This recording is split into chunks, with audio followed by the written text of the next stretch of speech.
En el mes de los maestros y en concreto, en el día del loto blanco, el 8 de mayo, voy a contarte una historia increíble que narra Elena Petrovna Blavatsky en su libro Por cuevas y selvas del Indostán. En dicha historia, uno de los protagonistas es el maestro Moria y el otro, un arquitecto del cual Blavatsky solo da la inicial, Y. Los mismos son compañeros de viaje de Blavatsky y del coronel Olcott junto a algunos teósofos en su pasaje por tierras hindúes.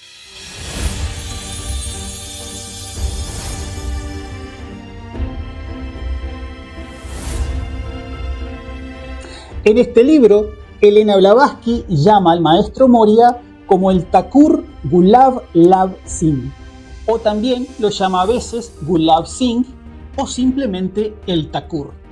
Thakur es una especie de príncipe o noble feudal de la antigua India. Vamos concretamente al texto. A lo largo de todo el camino, el Thakur siguió nuestro carruaje a caballo, avanzando muy lentamente a través de la profunda arena. Por la tarde, nos encontramos en una especie de claro rodeado de bosques y pronto alcanzamos la orilla de un gran lago. Aquí sucedió algo que a primera vista hubiera parecido bastante normal, pero que en realidad fue enigmático. Bajamos de nuestros carruajes. Cerca de la orilla, espesamente cubierta de juncos, había un barco grande y nuevo atracado en los juncos. No había nadie cerca del barco y la ribera parecía completamente desierta. Faltaba todavía 1 hora y media o 2 hasta la puesta del sol, y mientras que nuestros sirvientes y los guardaespaldas del Thakur sacaban nuestros bultos de los carruajes y los transportaban hacia el barco, nosotros estábamos sentados sobre algunas ruinas cerca del agua, disfrutando del hermoso lago. Mr. E comenzó a pintar el paisaje que era realmente encantador. Miss B miró hacia los juncos y dando un grito lo suficientemente fuerte como para ser correspondido por todos los ecos del bosque, se precipitó de bruces hacia el Tonga como si fuese el arca de salvación.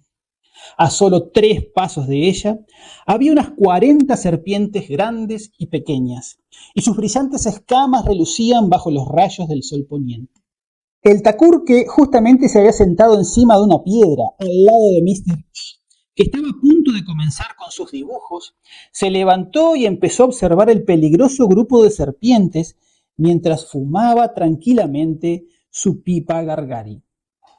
«No hay nada que temer», le dijo.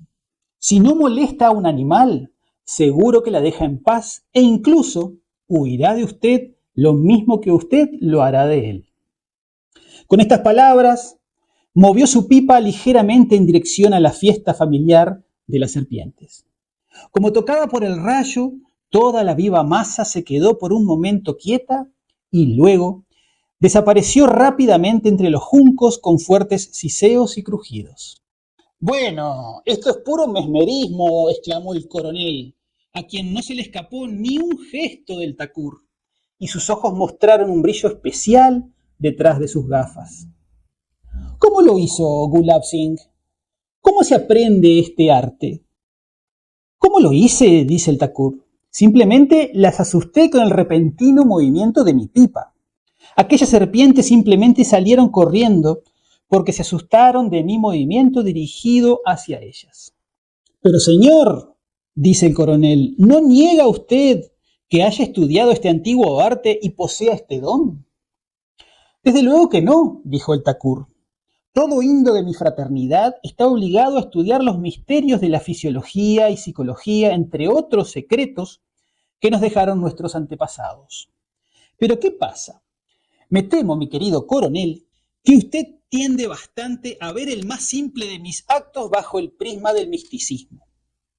Narayana, mi fiel sirviente, debe de haberles contado todo tipo de cosas sobre mí, ¿no es así?» Miró a Narayana, que estaba sentado a sus pies, con una mezcla de cariño y enigma en su expresión. El coloso Narayana, que raras veces apartó sus ojos del Thakur, en este caso los bajó y permaneció en silencio. «Oh sí», comentó tranquilo pero muy irónicamente Mr. E, que estaba ocupado con sus utensilios de dibujar. Narayana ve en usted algo más que su antigua deidad Shiva y solo un poco menos que para Brahman. ¿Lo creerá? En Nasik nos aseguró seriamente que los Raja Yogi, entre ellos usted mismo, son, por ejemplo, capaces de obligar por su simple voluntad a ver a alguien, no lo que hay efectivamente delante de sus ojos y lo que los demás también ven, sino lo que en realidad no existe y solo existe en la imaginación del magnetizador o Raja Yogi. Si no recuerdo mal, lo llamó Maya, ilusión.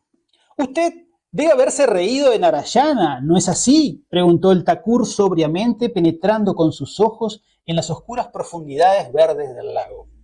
Sí, un poco, asintió evasivamente Mr. E, que para ese entonces había sacado punta su lápiz y colocado el papel de dibujo sobre sus rodillas, y miraba atentamente hacia la distancia, escogiendo la mejor composición para su dibujo.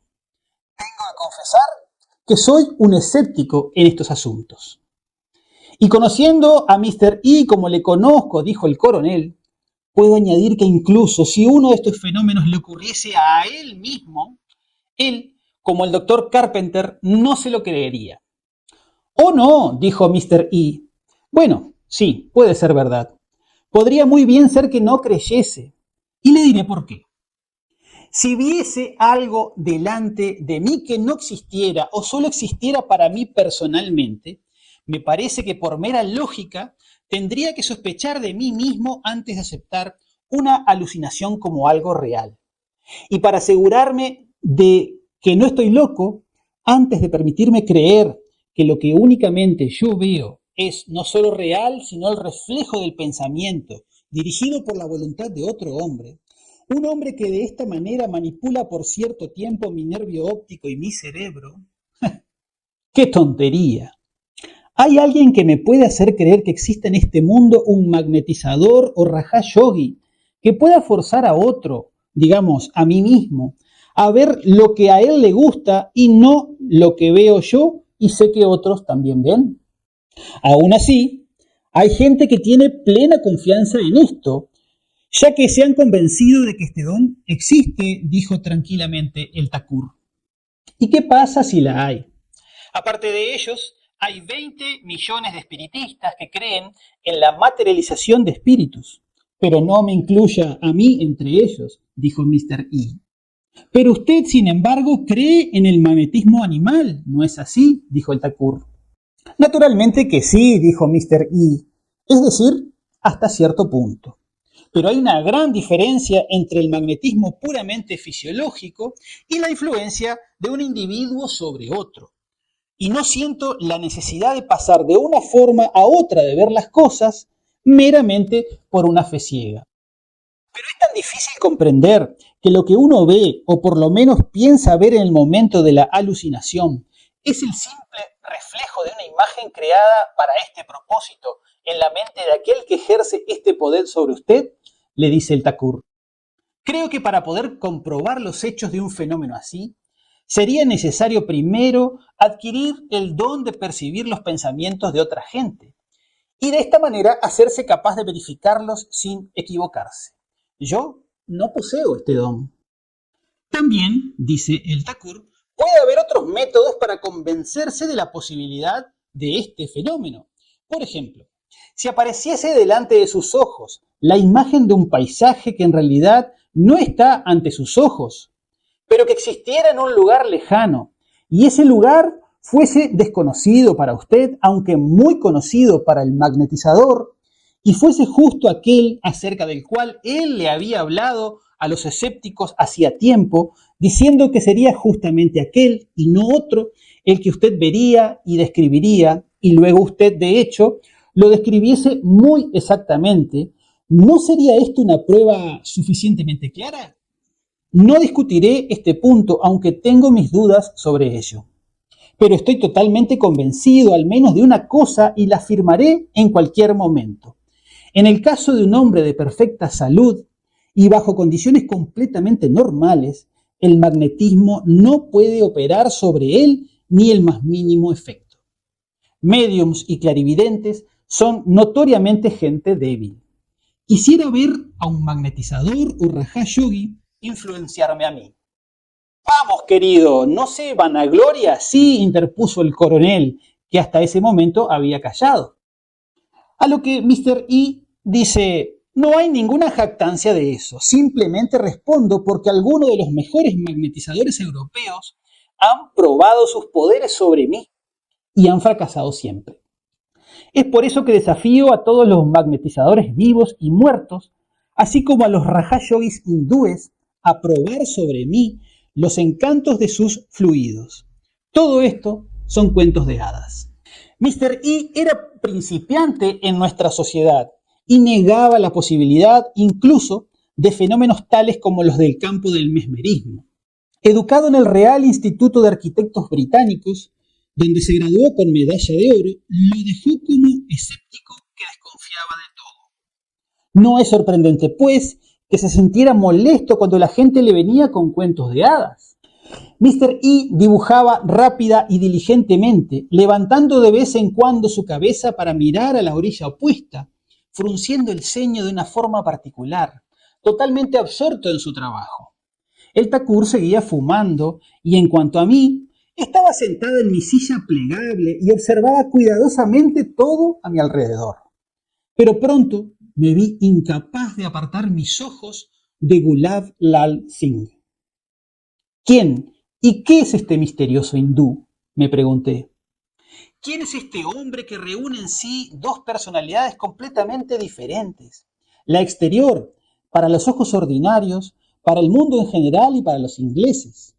Y la interior, espiritual, que mostraba solo a algunos íntimos amigos. Hace mucho tiempo, más de 27 años, le conocí en Inglaterra en la casa de un extranjero, a donde había llegado en compañía de un príncipe nativo destronado, y nuestro encuentro se limitó a 2 conversaciones, que aunque me impresionaron fuertemente por lo inesperadas que eran, su extraño carácter e incluso su rigor han caído, a pesar de ello, como tantas otras cosas, al fondo de las aguas del aleteo. Cuando estuve en América hace aproximadamente 7 años, me escribió una carta recordándome nuestra conversación y la promesa que le había hecho. Y ahora nos encontramos de nuevo, esta vez en su país, la India. ¿Y qué creen ustedes?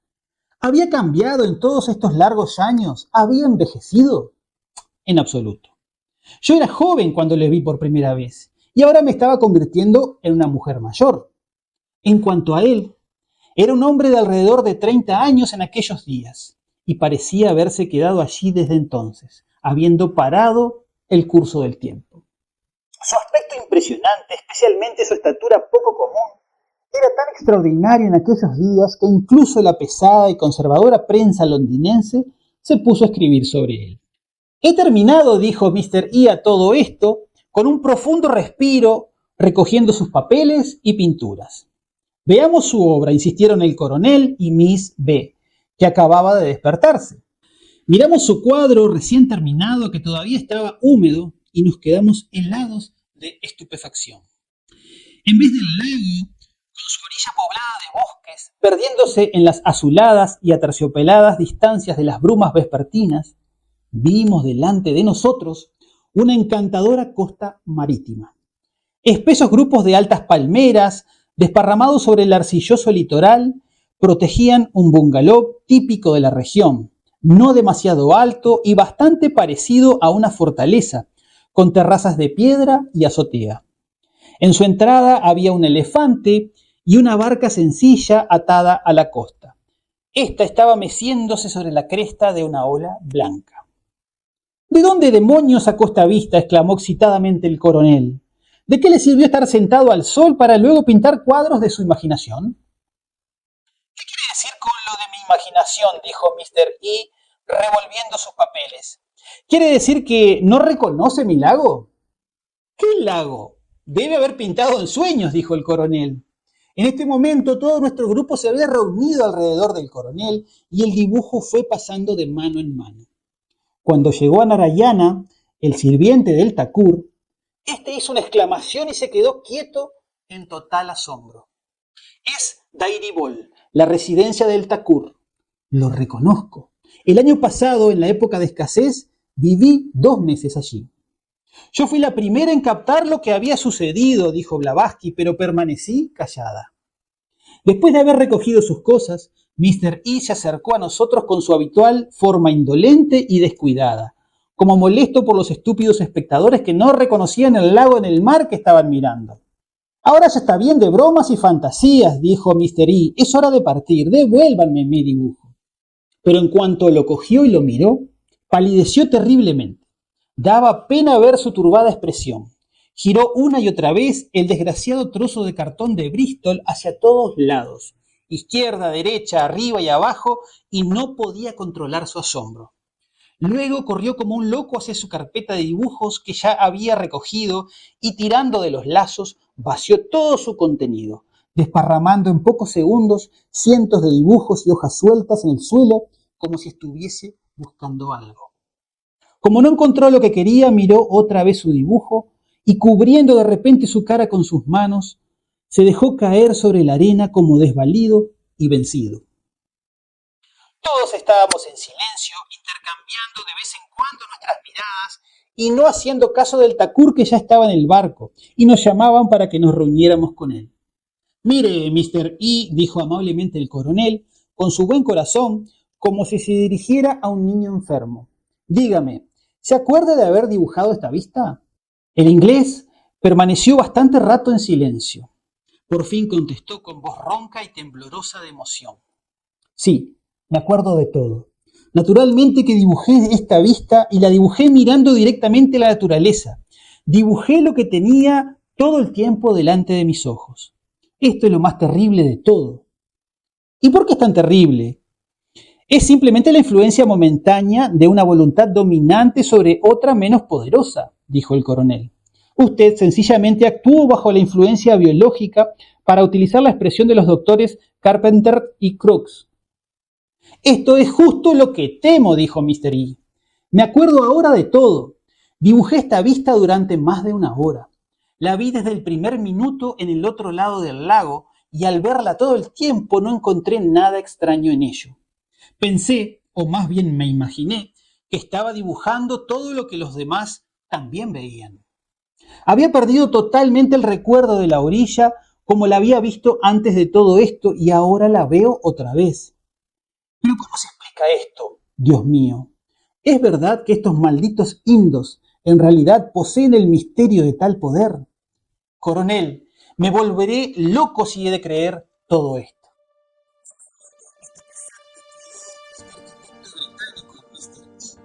Al constatar que todo lo que había dibujado era de pura imaginación. Él pensó que había hecho un dibujo del natural, mirando lo que tenía enfrente, pero sin embargo, lo que plasmó en el papel era algo que no existía en ese lugar. Y como lo confirmó Narayana, el sirviente del Thakur, era el lugar de residencia del Thakur. Era un lugar lejano que existía realmente en otro lugar, pero que sin embargo mentalmente el arquitecto había dibujado. Estos son cuentos, son leyendas, pero con un viso de realidad, el viso del misterio, el misterio de los maestros y la posibilidad de aprender de ellos, de sus enseñanzas que son para el crecimiento de la humanidad. En el mes de los maestros vaya este homenaje a estos excepcionales seres humanos que han dejado su huella a lo largo de la historia y que sirven como ejemplo para que nosotros caminemos detrás de ellos. Esto fue Filosofía en la Arquitectura y en el Arte. Nos vemos.